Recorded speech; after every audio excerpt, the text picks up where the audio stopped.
alaikum. So what we'd like to do now is just get from the various groups the kind of challenges that families have faced, not just throughout human history, but among God's chosen ones. Any group ready to start? Yep.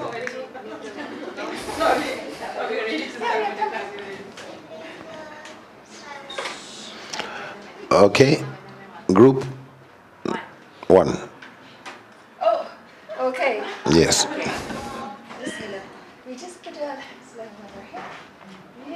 very simplified notes Good.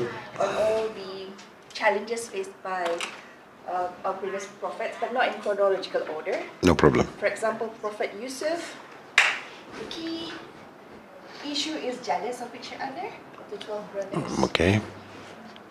Revenge. Okay.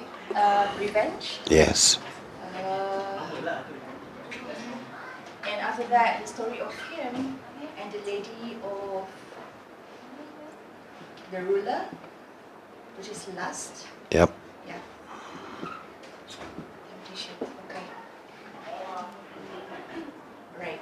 And then we move on to, we don't have anything else after that. And then Nabi Allah Nuh, wife and son. Okay. Disobedient to Allah. And same goes with the Prophet Allah Lut, the wife and son too. LGBT issue. Stop. That's the real issue. And then, yes. Let's just mention the problem. Yeah. Okay. Temptation also between men and men and women and women. Yeah. And Nabi Allah Ibrahim, Sheikh. Okay.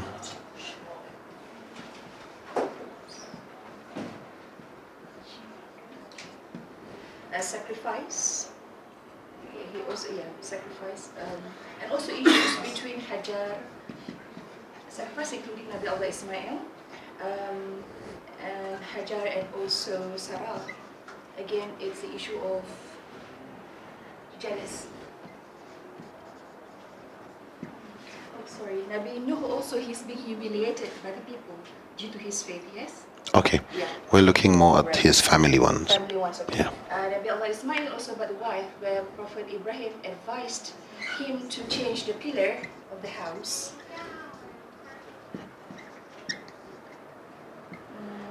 And also, then that is the sacrifice again. Then Nabi Zakaria, he wanted a child very badly.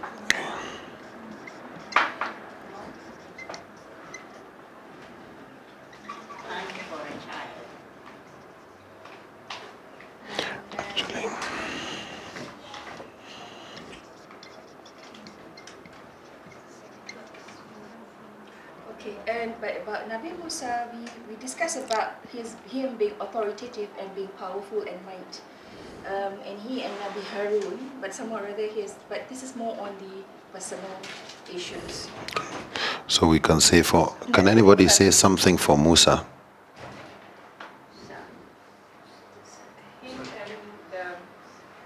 The father, I mean not the father, the adopted father. Pharaoh. Okay. So in other words, he didn't grow with his father. Yeah. Okay. So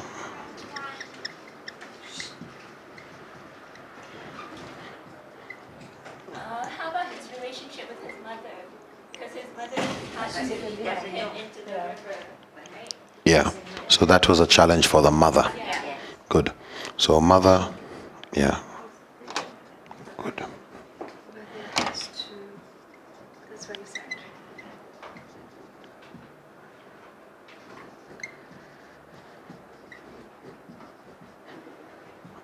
And about Nabi Musa with Nabi Harun?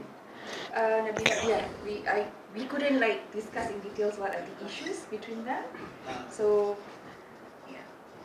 So also lots to Musa having being put in a position where he is to fight or becomes an enemy to the family that actually helped raise him.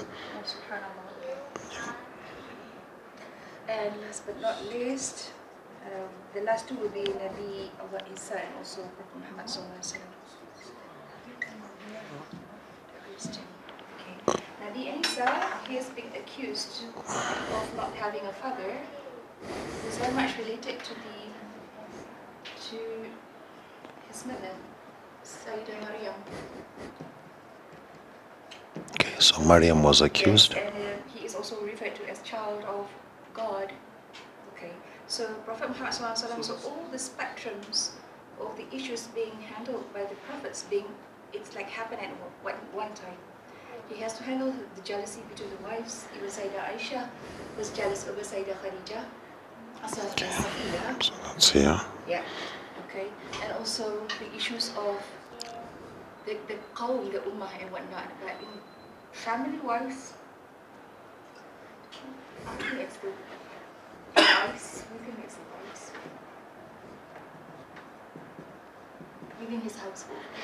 Okay. Yeah. And in the wives, you've got different wives that were married before, wives that were virgins, wives that were divorced, wives that different wives that were older, wives that were younger, wives that were of his tribe, wives that were Jews, wives that were Egyptians, wives that are... So another big area there. Okay. Anybody, any other group? Add more. Yes. Good. Good. Good.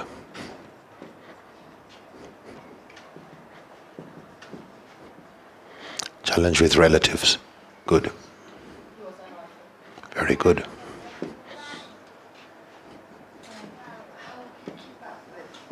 Losing his children, bury them. Okay. Also, all the uncle, like Hamza, Ramam, being killed, mutilated, and how he cope up with all that.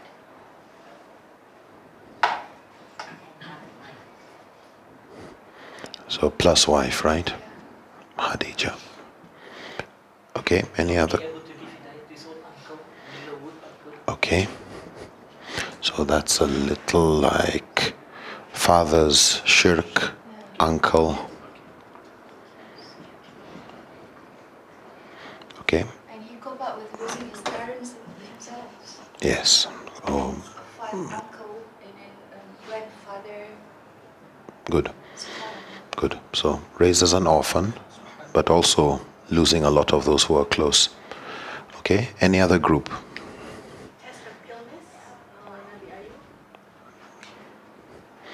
Ayub, loss of child? Sorry.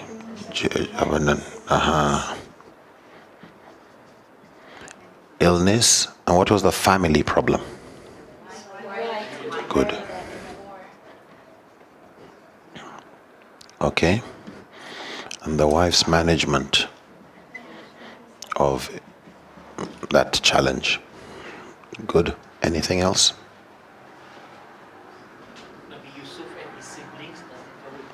Good. The sibling problem. And also tied to polygamy. Yeah. Because his problem was with the children from the other. Yeah. So there you have challenge of wives and polygamy here, sibling rivalry also, and good. Anything else?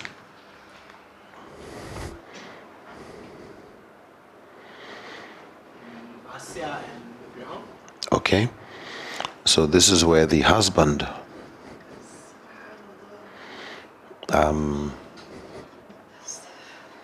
becomes the enemy. Here we have where the wife becomes the wife and the son get together. Wife and son reject.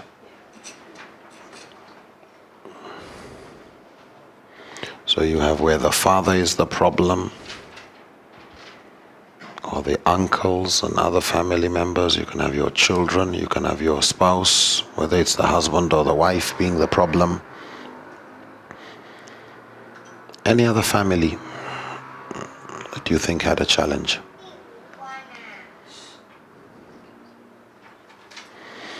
Oh, just for the sake of adding, we have Adam's children, ko?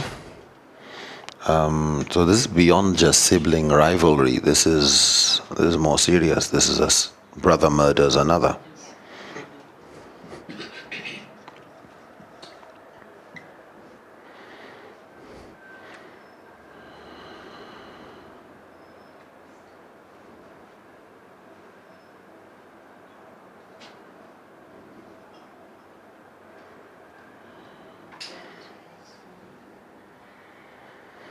What other problems do families have?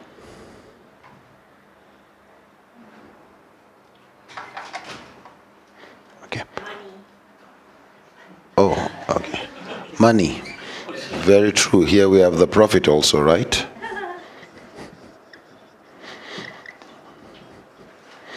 Money matters, we'll just call them that. They become a treason. Sorry? Treason. Treason. By the wife of Lord. Okay. So, yeah, where did we touch it somewhere? Okay, one was, okay, in a sense of... Treasoning. Giving information to the enemies and stuff. Good, good. So betrayal. Very good. Lack of good counsel. Sorry? Lack of good counsel. Lack of good counsel? In what sense in particular? When we have trouble, we do not have like elderly to give us good counsels. We end up speaking to the wrong people. So it's confounding to the issue. Good. And I think it'll apply to many of these. Very good. So, what we find here is that family problems are not new. Don't look at yourself as how, why, when people say, why did God do this to me? Why me?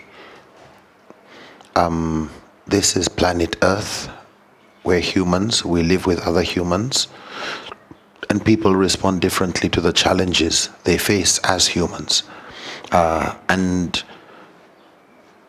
you pray Allah that you never face any of these. But bear in mind, if the Prophet, where was one? Okay, loss of children. He buried up to 5 of his own children. Most parents hope their children would live after them. Not you're burying one. You buried a wife. You buried another wife. You buried this child, that son, this daughter, etc. And you're only left with one daughter surviving. Fatima dies 6 months after the Prophet ﷺ. But you can imagine even before the Prophet died, among his words of comfort, Fatima loved him so much, she was crying, and then the Prophet whispered something, and she stopped crying, and she felt so happy after that. And it was when she was about to pass away that she said, the Prophet said, I will be joining him soon. But put that part aside. Just put the fact that the Prophet knew, I'm not leaving any children behind. Yeah. So at the end of the day, Alhamdulillah, he had company, but it wasn't going to be what some of us feel, oh, I'll have children and grandchildren and in that sense of the traditional way of having male children who would live after you. He did have children from Ali who survived. But key point here is to please remember, good people also face challenges that bad people face. Good people, however, keep on track. Challenges hit, but they have the shock absorbers, they have the coping mechanism to face it and go ahead. And whatever challenge you may be facing, it's not unique. Yeah, I mean, once a child has murdered another child, you know, what else can a child do to disappoint you? Imagine when this happened. What was the population of the planet? Almost 4 billion. Population of the planet at the time of Adam, when one child kills another. You know, that's I mean, we don't know how many other children they had later, but from what we know, 4. 25% of the planet killed by another 25%, you know. I mean, how do you feel as a dad? So, key point just to allow us to just, you know, be anchored in some reality. And this is repeated in Revelation, it's repeated in the Jewish scriptures, it's repeated in many scriptures. These tragedies that happened, just so that you are not, you know, when it happens to you, don't start feeling, why me? These things happen. And you take comfort that yours is not as bad as somebody else's. You take comfort that people have survived, and you will survive. But there's an interesting question. Why would God want to showcase, if I use that term, people who went through problems? Because we call all these people heroes and role models, etc. Yeah, but look what they went through. Sometimes you find people are great not because they were able to succeed through problems, but because the problems shaped them. We will come to the topic, for example, later, of loss of a loved one, and how when somebody she'd lost her husband, very close friend, very nice guy.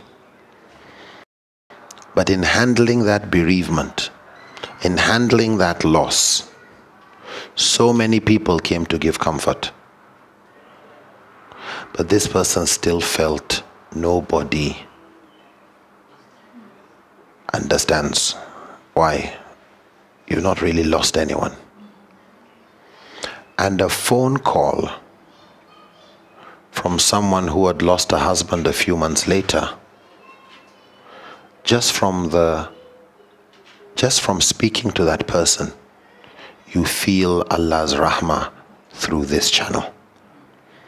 And when the person comes, suddenly the place is full. Suddenly you actually receive rahmah. There are people who they become more qualified to be rahmah lil alameen, to be rahmah to their family, to their communities, because of what they have gone through. Every problem gives them a stripe, an extra qualification. It's an addition to their CV of their problem-solving ability. You know. So when you say, why should I go through this problem? It's also because going through that problem and succeeding through will make you help many more succeed through. If you can't make it and you crack, a lot of people will crack or stay cracked. In other words, look at yourself as an instrument of rahmah when you go through problems. Don't get too carried away, why me, why? No, the instruments of rahmah are the ones who have gone through these lists here. Yeah, these are the people who are guiding their communities, but look what they've gone through. So when you go through, just have that understanding. It's not the end of life. It's just one department. Okay, my son killed his other son. Well, we all die eventually, right? Yeah. It's unfortunate it had to be this way. Yes, this other problem. Yes, that other problem. Yeah, but it comes and it goes. It's painful. Prophet never forgot the loss of Khadija. But you could carry on. You got a mission to do. But nobody comes around and tells you, you don't know what it is like to miss somebody. You don't know what I'm going through. You don't tell that to the Prophet. Like, what are you going to say? Growing up, your father died? Yeah, I didn't get to see mine. Your mother died? Yeah, I was still 6 months old. Oh, sorry. 6 months. No, 6 years. 6 years old. Yeah, went to Halima and 6 years old. You lost a wife you loved. You're like, what are you going to tell him?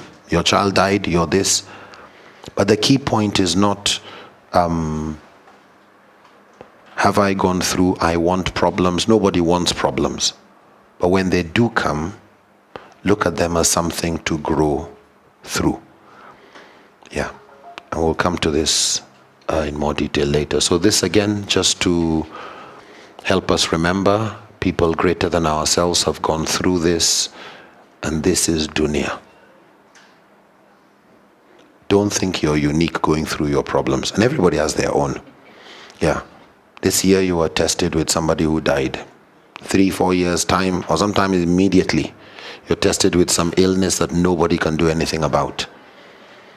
Next time it's another challenge that you have to face. You know, all sorts of challenges. Anyway, we'll come back to some of these inshallah later.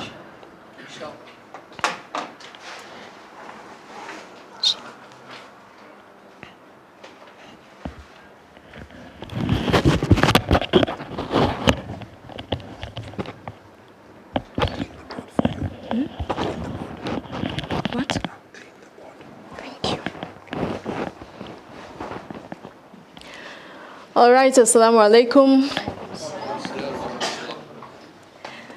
What you've contributed to is when we are talking about the big tests that we face, because we talked about conflict, and conflict, as Nuru mentioned, comes from different sources. So these situations that we know the prophets went through definitely led to conflict, led to arguments, to talking, to people feeling very dissatisfied. One other, I think, issue that wasn't mentioned here, I'm not sure if it was financial crisis. Yes. Money matters. Good. That one was also there. Now, one other thing that we know could strain a marriage, could cause a problem within a marriage, is what we call personal baggage.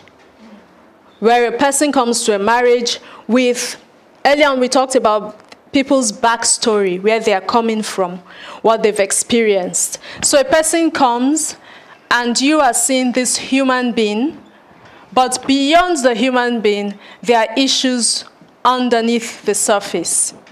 Maybe things to do with when they were growing up, relationship between mother and father while they were growing up. We sometimes find this now replaying itself. As somebody once pointed out, we become our parents. We don't plan to be. But if, while growing up, this is how you always saw things happening in your home, there are times when we replay the same pattern. The habits and these occurrences are already in our minds. And when we find ourselves now within a marriage, we automatically start behaving the exact way our mother or father behaved, even when it's not productive. So this comes and starts to put a strain on the marriage and leads to conflict. Sometimes there are resolutions we make because of observations we had. Sometimes it's not even about our own parents, but about maybe an aunt and an uncle or a cousin, and then we make certain resolutions. We come to certain conclusions. Men are not to be trusted. Therefore, so when you find a woman having that in her head, a man should not be trusted, and you tell this woman, be like a friend to your spouse, she's not going to be like a friend. Because she made a conclusion years ago, before she even met this man, based on experiences that men are not to be trusted. Or a man hearing talk about how women can be very sneaky, and you know women, they can be so sly, they can manipulate you.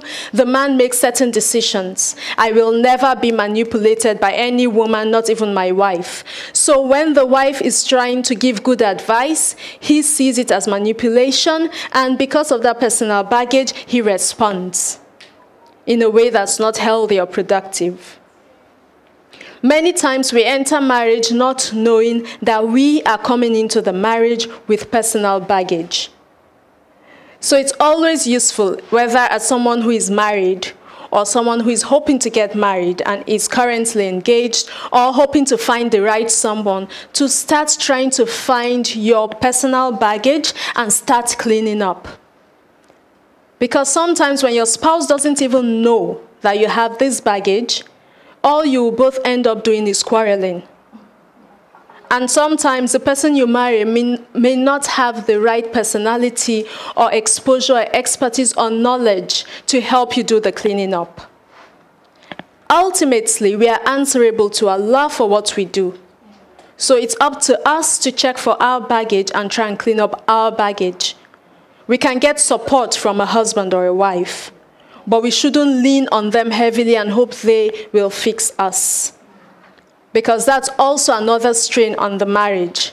Entering a marriage, not complete, half. Not completely ready to carry your own emotional and psychological weight in the marriage. So we come in, we are maybe 1/4, or maybe even 1/3. But still not full.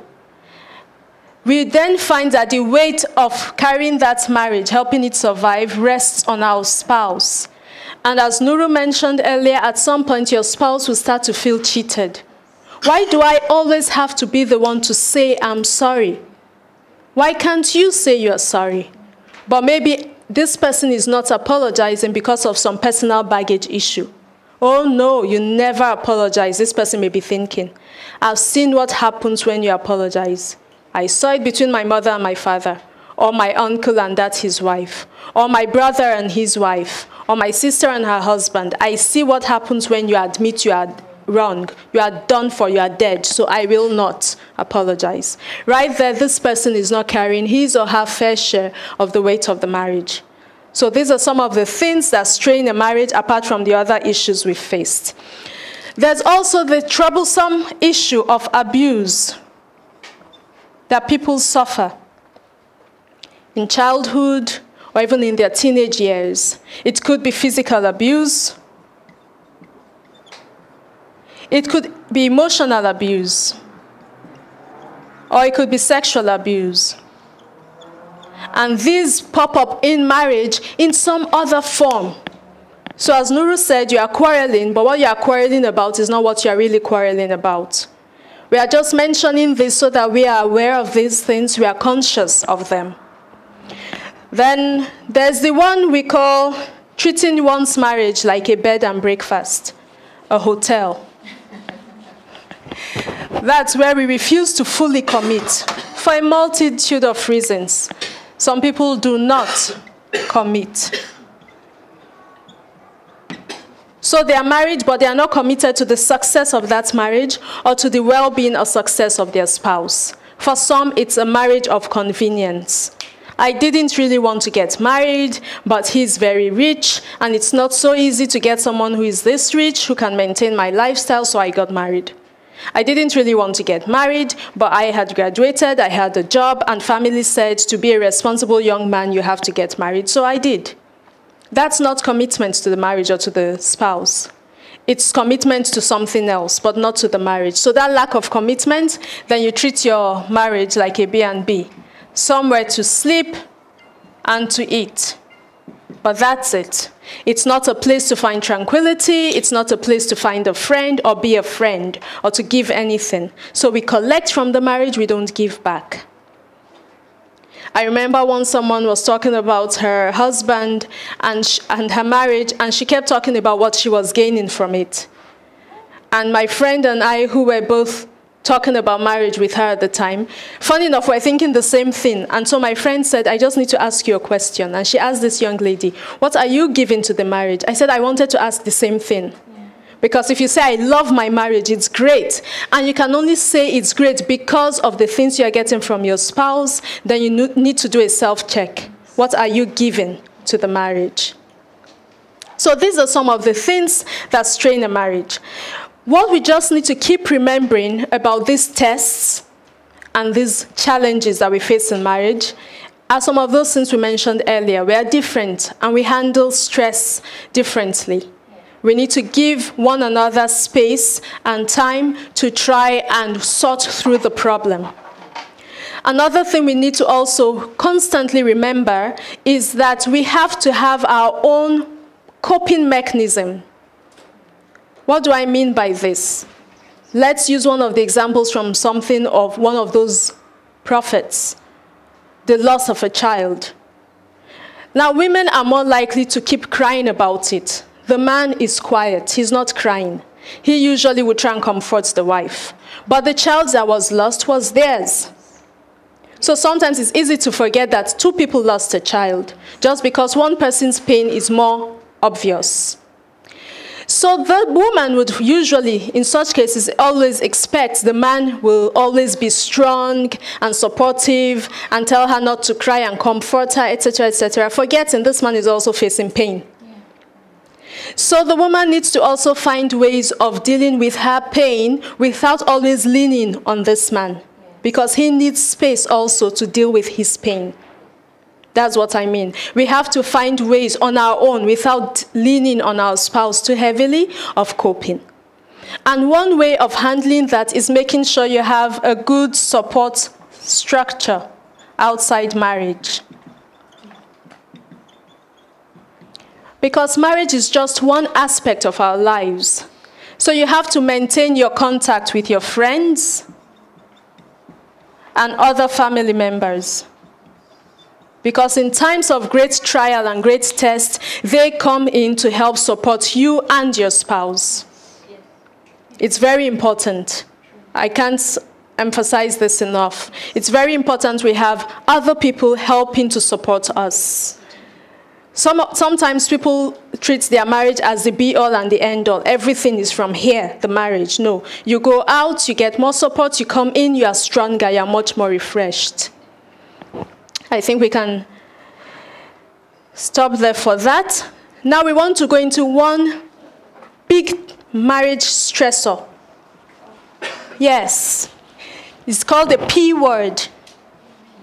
Yes, it starts with a P. Ends with Y. Polygamy? Yes, it's polygamy. Usually when people give talks about marriage, they are usually advised, stay away from polygamy. Don't talk about it, especially if you have women in the hall. Yes. So let's talk about it. So that's the P word right there. P for polygamy. Once while giving a talk on marriage, my sister-in-law and I ventured into the polygamy issue. We didn't know we were looking for trouble. We just talked about it very briefly. And so someone stood up and said, you need to talk more about polygamy. Because polygamy is useful and it's good. It was just women only. It's useful, it's good. I don't understand why sisters keep fighting it. And as she was talking, other sisters in the hall were turning to give her looks like, what? When she was done, someone else raised her hand. Polygamy causes problems, and so on and so forth. And so the organizer had to quickly find a way, get the mic away from both of them. If not, a debate was about to start. Yes.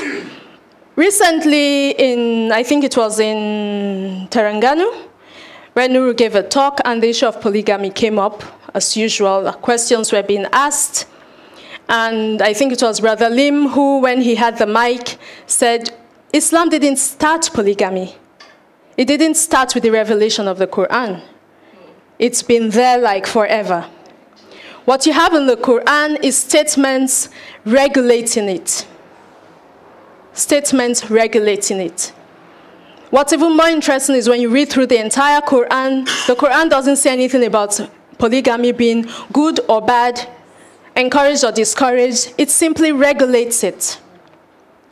Refers to an instant or a situation when it would actually be a useful thing. Gives alternatives even. If you don't choose polygamy, then you could raise orphans. You could do this instead. Mentions one key thing, justice. And after that, the Quran seems to be silent.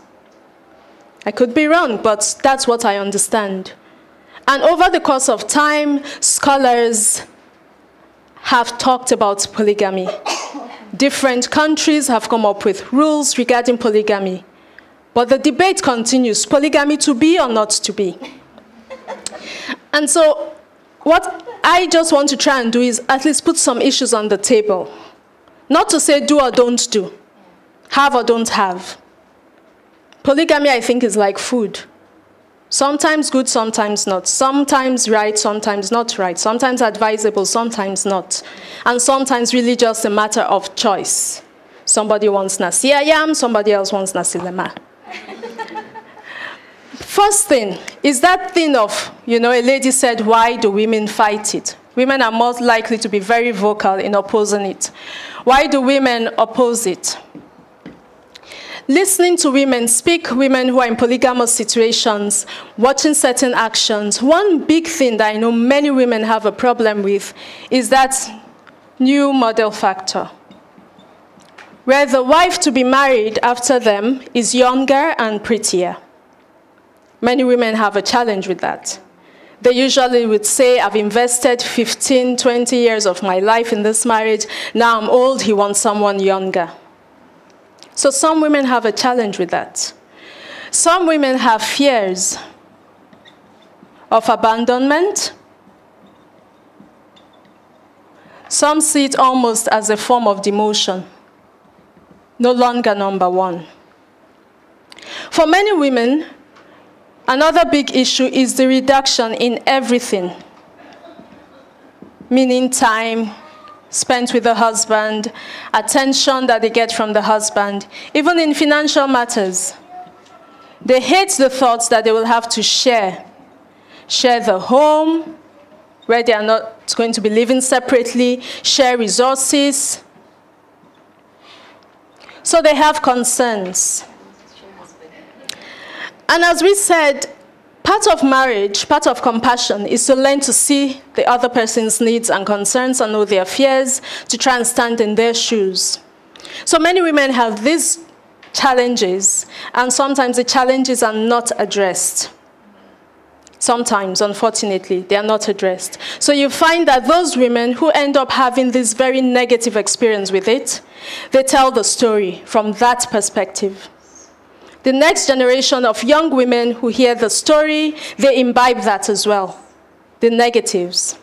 And sometimes they actually witness the negativity going on, like unfair treatment of one wife over the other, preference of children born by one wife. And so it continues until you then have wholesale opposition to something that for some women is actually useful.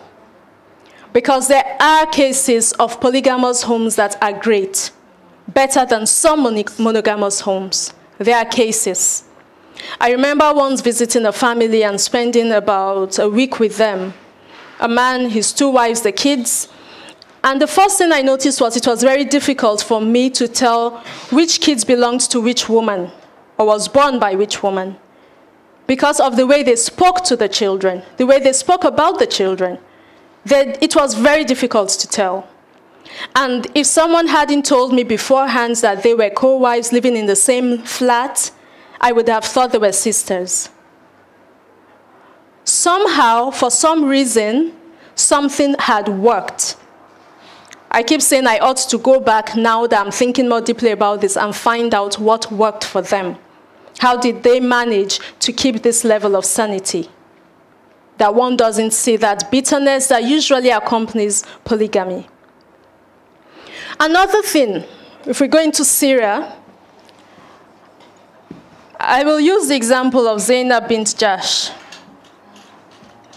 When Aisha radiallahu anha was accused of adultery, and the word was going round and it reached the ears of the Prophet sallallahu alaihi wasallam, he waited for revelation to help solve the problem. Revelation didn't come, not on time. Meanwhile, he started asking others about Aisha because he was trying to understand, where is this talk coming from? Is it possible? One of the people he spoke to was Zainab bint Jahsh. Now, Aisha herself, in another narration, said when it came to someone competing with her for attention of the prime place in the household, it was Zainab bint Jahsh. Zainab was close to her in age. Zainab was still young, still pretty, and still feisty, just like Aisha was. However, at that time when it was so easy to bring Aisha down with a few words, when the Prophet ﷺ asked Zainab about Aisha, because he was trying to get a full picture of this woman, Zainab praised Aisha and actually made it clear from her words that she did not believe a word of that rumor. So what Zainab's action has done is to remind us that even when someone is your co-wife, the person is first your sister in faith. It brings us back to that whole thing of the purpose of life, the purpose of marriage, marriage being half of faith. Marriage should make you better. Now, someone may say, why am I talking? I've never been in that situation myself. True, I have never. But that doesn't reduce the truth. When this now is more talk for the woman who is getting someone coming to join her. For the lady who chooses to be a second wife, the same principle holds true. That woman who is already married to the man is her sister in faith. And her aim should not be to try and take, but to give. Not to destroy what has already been built, but to help support it and make it stronger. For the woman in the house who chooses to stay, because it's a choice. Your husband says he's bringing another wife, you choose to stay. If you choose to stay, then you choose to keep being good, to remain faithful to Allah. For the man who is taking a second wife or a third or a fourth, for whatever reason, my purpose here is not to try and judge or say do or don't do, is we are doing. We do have polygamous homes. For the man who's making that choice, he must remember the woman who is his wife is his sister in faith. She's a human being first and foremost. So her feelings count. There should be consideration. For the woman who is coming in as his second or his other wife, should also be consideration. A lot can be achieved if people remember the principle, do the right thing, because at the end we're answerable to Allah for what we do in any situation in which we find ourselves. Now for the witnesses of the situation, the rest of us. Someone says, I'm getting married. We say, oh, how nice, mashallah. Somewhere along the line, the person says, well, I'll be the second wife, and then you see people's faces changing. And sometimes we don't stop at our face expressions shifting. We actually try to give advice, to help.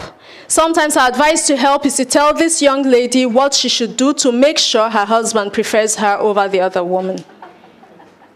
And if what we hear is this person is saying, my husband is going to take another wife, we rush in with advice of how to make sure that other wife is dealt with and shown the door very quickly.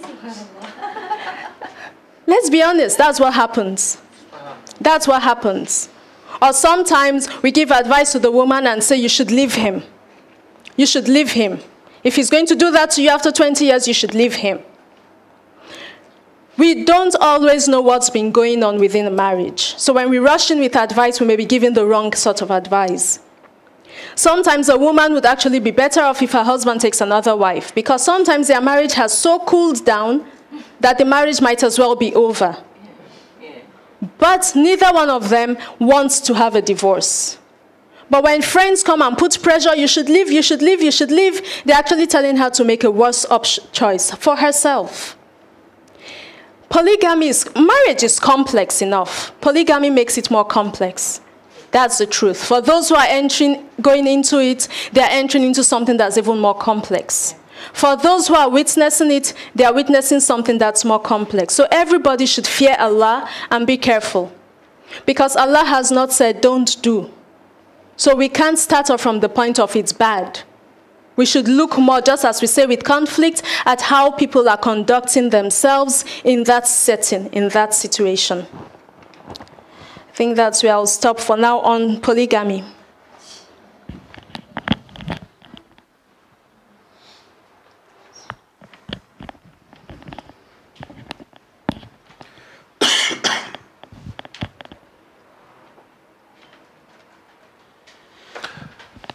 The little I'd like to add is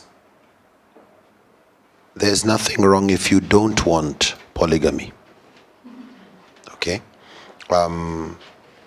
Zainab, the daughter of the Prophet, understood that from Ali, that he wanted to marry a second wife. Fatima. Ali wanted to marry a second wife and she didn't like it. She complained and she complained to the Prophet ﷺ. And the Prophet intervened and he said, I'm not saying it's haram, but what hurts Fatima hurts me too. And Ali did not marry a second wife. It was only after Fatima passed away that he did that. So what we have from the Sunnah, therefore, is you're not committing a sin when your husband wants to marry a second wife. You're not happy about it, for you to oppose or to look for other people who can talk to him. It's not a sin. But at the same time, be reasonable in how you handle it. Yeah. Don't, in your way of preventing polygamy, end up breaking your own monogamy. Yeah. This is what compounds. You find a very, very vile side of some people come up, such that the way you try to stop the polygamy is actually what caused it. There's a case of a friend I know, and the way his wife is trying to prevent him from being polygamous is to start a fight every day. We've spoken to him and he's thinking about it. But to her, it's on her mind. So, have you spoken to this person today? Like, why bring the issue up? Until after a while, he has lost so much respect for her. He doesn't even care about her feelings anymore. Her method of saying she doesn't want polygamy actually is what makes him decide, I'll go ahead, and if you want to leave the marriage, you can leave. Why? There's no more love. Look at the way you're handling the issue. So be very careful about how you try to stop some things, because sometimes that's the exact way of getting what you don't want. And even if he decides eventually not to go polygamous, you've spoiled your monogamy.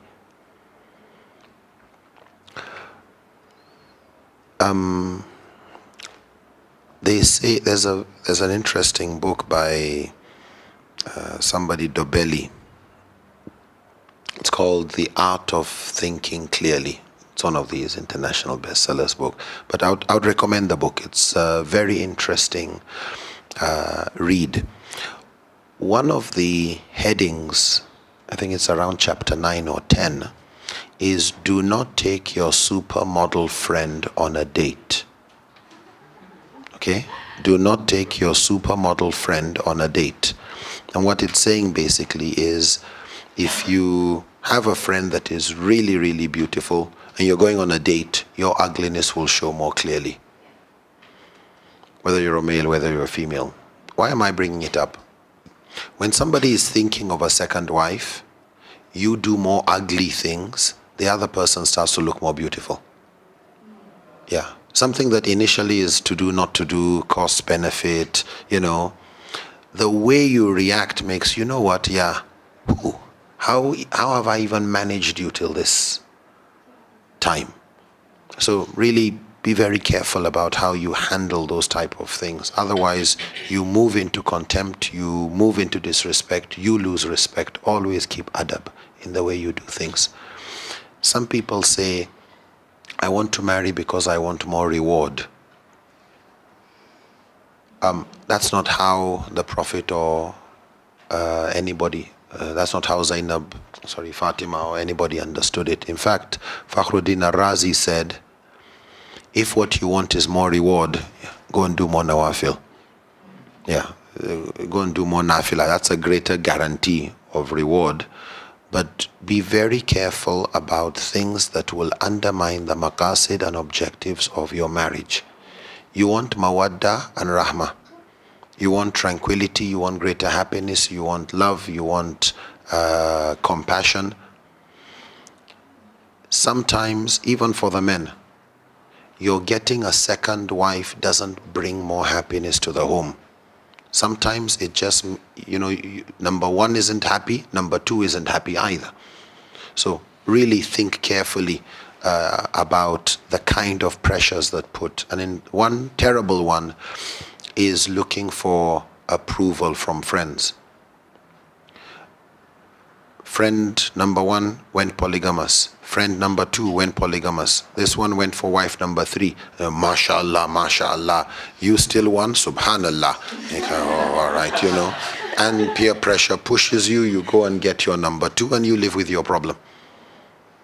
It is when you start going through difficulties and you're looking for advice from friends, that's when the friend says, Allah, even me, I've been very patient with my number two, or I've been very patient with my number one. I'm going through the following difficulties and blah, blah, blah. And kind of like, you didn't tell me there were difficulties. You were making me feel bad that I was alone.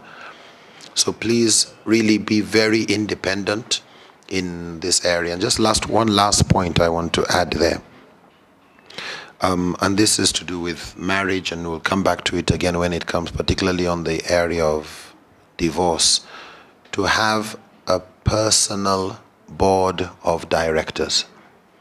The way a company has a board of directors, you should have your personal board of directors.